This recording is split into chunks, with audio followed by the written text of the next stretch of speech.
If you could only eat one packet of British crisps for the rest of your life, what flavour would that be? What are your top 3 brands and flavours? I asked my friends this question and I was astounded at their responses. And as always, I looked into the stats, the numbers, and the history of British crisps. And there are incredible gems in there, lovely history. And also, do you remember hedgehogs and what they have to do with crisps? And there's even perfume that is related to crisps. So, welcome to this AI-free space. Let's get straight into the numbers.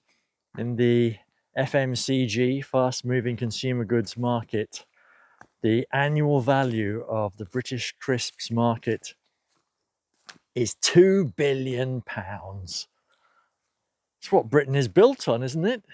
Crisps. And every UK person, on average, eats how many packets a year, do you think, on average? The number is 150 packets a year. I thought that's on the low side. That's only 3 packets a week. Some people eat 3 packets in one sitting, don't they? So the top 3 brands, well, we all know what number 1 is, don't we? The king, it has to be. It's Walkers, and they have more than 50% of UK market share. Good old Walkers. The number 2 spot in brands, I have to say, saddens me greatly. Can you think what it is? It's Pringles. Oh my God. Well, surely that's not even British. It's not British. Isn't it American? And is it even a crisp? And there's an actual big court case about this that we'll speak about in a minute from Pringles. And the 3rd spot is KP Crisps, which is the producer of Tyrrell's, posh crisps, McCoy's, the Man Crisp, and Hula Hoops. So those are the top 3 brands. And what do you think for the top 3 flavours by sales volume? Number 1 is salt and vinegar. No, it isn't actually. I thought it was, but it's cheese and onion. Incredible. I didn't realise that cheese and onion was so popular. But just in Walkers alone, cheese and onion is over 50% of their UK sales. I couldn't believe that. So I'm not such a big fan of cheese and onion. Spoiler alert. And number 2, there's a controversy about positions 2 and 3, because depending how you look at it, it's either going to be ready salted or salt and vinegar, because in sales volume, the clear number 2 is ready salted, because it's in so many multi-packs and kids' lunch boxes when they go to school. Number 2 in sales is actually ready salted. But when you poll people and you ask them what their top flavour is, people will more often say salt and vinegar, because they don't want to appear to be boring. It's not boring liking ready salted, is it? So I think those are kind of predictable, those top 3, even though I got the positions wrong. But what are in positions 4 and 5? Number 4 is peculiarly British. It is the famous prawn cocktail. Nothing more British than prawn cocktail, is there?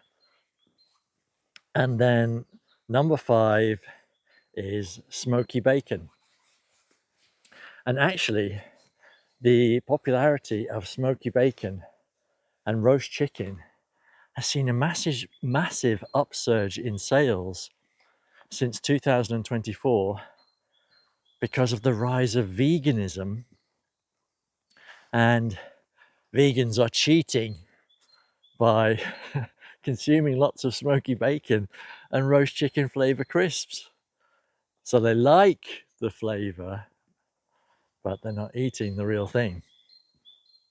Are crisps the real thing? They're not. They're not, are they? My dog, if a crisp falls from the table, she won't eat it. There's a message for us all. She will eat anything that falls on the floor, but not a crisp. Does that mean they are poisoning us? No, they're not. They're the staple of every British sandwich office meal, aren't they? And I spoke about Pringles, and are they a real crisp?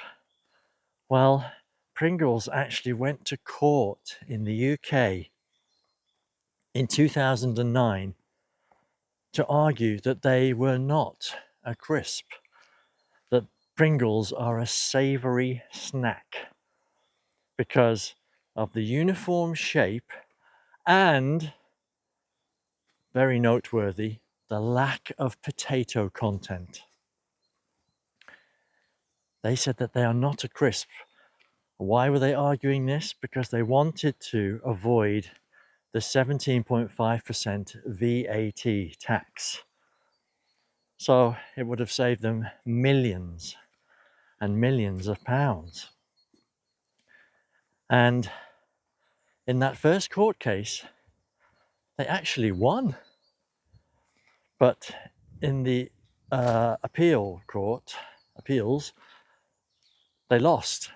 So the tax man got his money in the end. But I would agree. I don't call them a crisp. They are manufactured mulch and do not stand in the pantheon of great British crisps. So we'll come to the history and how it all began in a moment, but let's just delve into what my friends said. What's the ultimate crisp that you would have as your one crisp for the rest of your life? And my best friend in a WhatsApp group, he said cheesy Wotsits. I mean, I couldn't believe it. Similar to what he said in the chocolate question. I'll put a link in the video to that. I thought I knew him, and then he just comes out with cheesy Wotsits. Again, is that even a crisp? Doesn't a crisp have to be kind of flat and a little bit misshaped and irregular to be a true British crisp? And the female in the group, there's 3 of us in this WhatsApp group, very close friends, she said ready salted. Yeah, good on her, very British. And she was arguing that you can do lots of things. You can have them in a bowl for starters if you have people round. You can put them in a crisp sandwich. You can do all kind of things with ready salted, and it will never let you down. Walkers ready salted, she said. I started the conversation with just a teaser, really, saying, what about beef Monster Munch? Because it used to be a childhood favourite of mine, and the packets seemed bigger than my arm when I was a kid.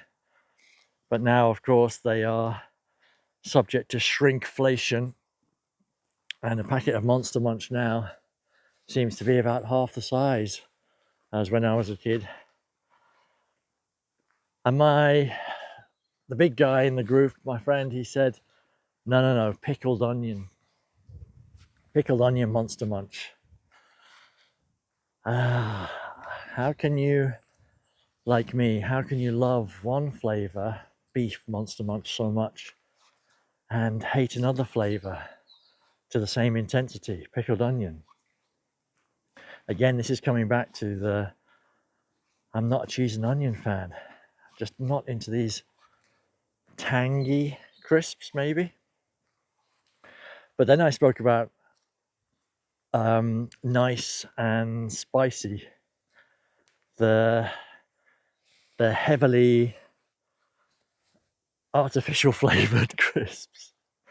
But these have gone up in popularity. Chili crisps and anything spicy have also seen a massive upsurge in sales in recent years.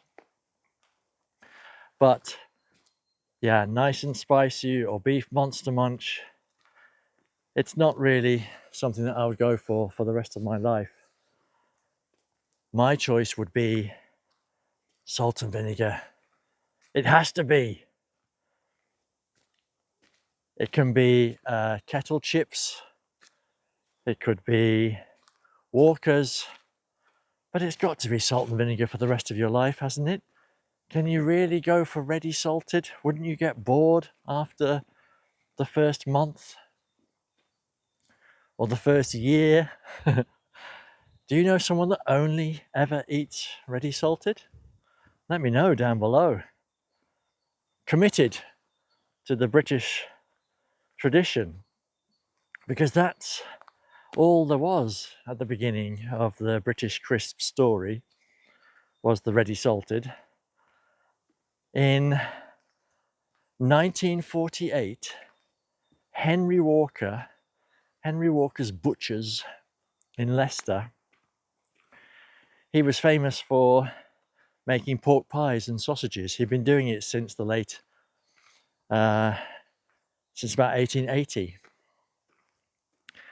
And because of World War II rationing, which continued after the war, in 1948, he couldn't get his hands on enough meat to fill his pork pies and sausages.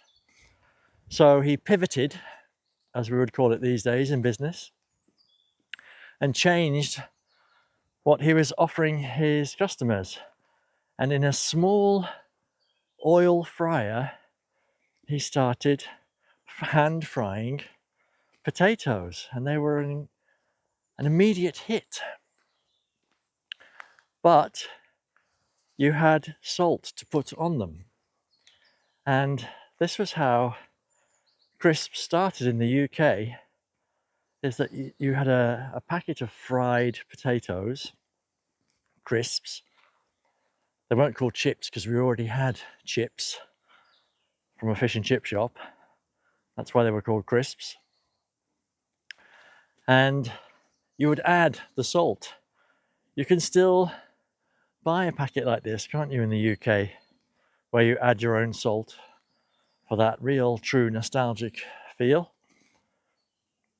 And it wasn't until 1954 that a guy in Ireland with the magnificent Irish name of Joe Spud Murphy, who was the owner of a company called Tayto, Tayto. I don't know if I'm saying that correctly.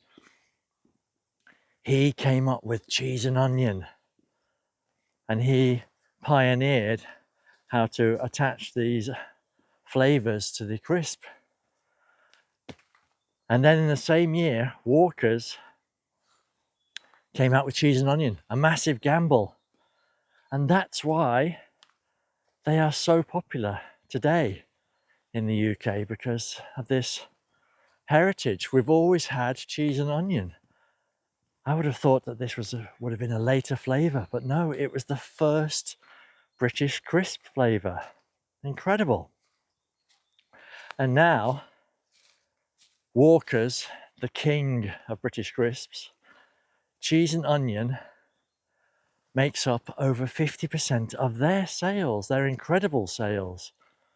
So It's really astounding, the power of cheese and onion crisps.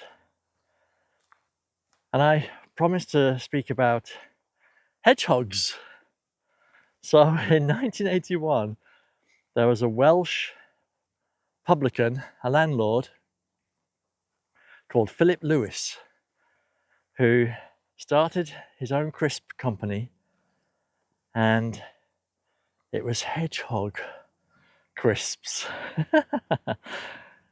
He even researched by speaking to Romany gypsies who had a culture of eating these lovely animals.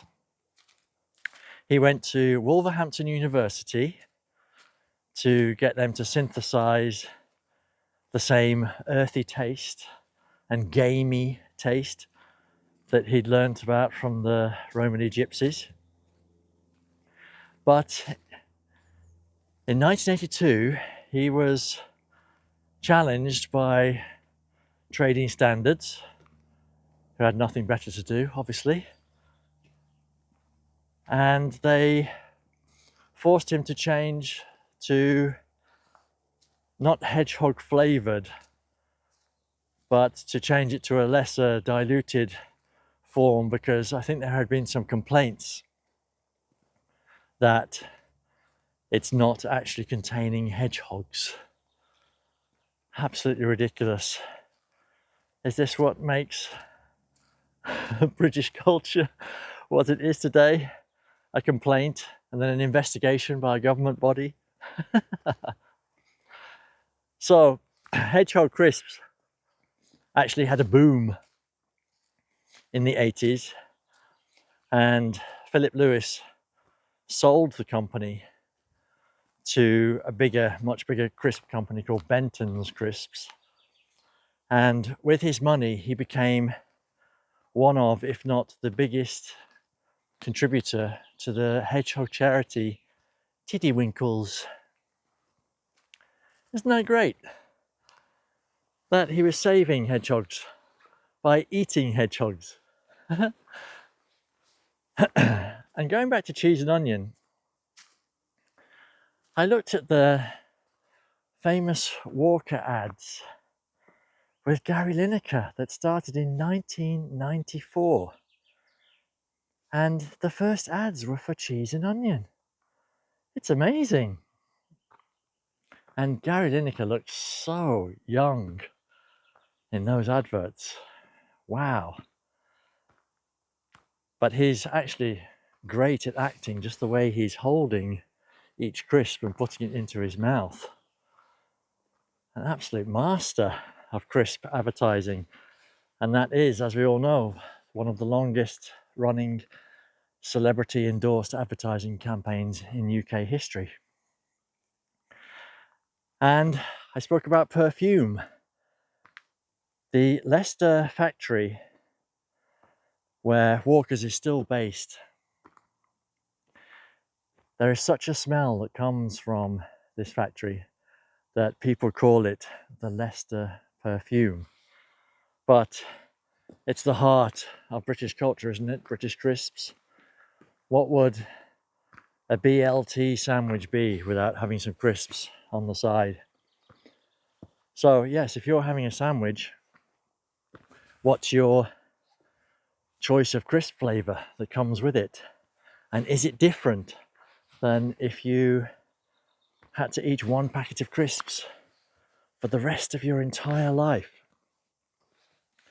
So let me know down below, and let's try and settle this. Which is the best British crisp?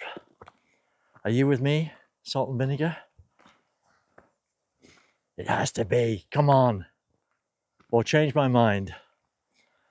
And why don't you subscribe, and we can have another walk and talk where we look at intriguing questions, quirky nostalgia, and heartwarming stories. And I'll see you next time. Toodaloo.